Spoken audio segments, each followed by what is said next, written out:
तरी हे बुलेटचे सामनावीर मालिकावीर ठरलेले आहेत. डिफेन्समध्ये ते घेतात. सर्वांना टाळ्या वाजवून त्याचं स्वागत करा. केटीएमने हे दुसरं विजेतेपद पटकावलेलं आहे, त्यात तुमचा मोठं योगदान आहे. काय म्हणताय? टीमच चांगली खेळत आहे, कॉम्बिनेशन खेळत आहेत, त्यामुळे आम्ही सतत प्रॅक्टिसला पण रोज आहेत पोरं. जास्त वर्कआउट केल्यामुळे आम्हाला हे करून मिळाले.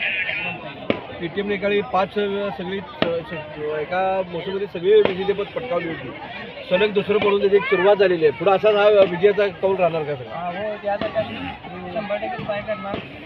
100% सगळे स्टेशन जिंकायला बघणार. डिफेन्स हा तसा अटॅकिंगच्या ह्याच्यात थोडासा दुर्लक्षित असतो, पण तुम्ही हे पदक मिळवण्याचं यशाचं श्रेय काय देतं?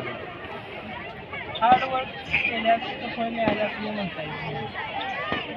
शुभेच्छा आणि पुन्हा एकदा असंच विजेतेपद तरी पटकावण्यासाठी शुभेच्छा.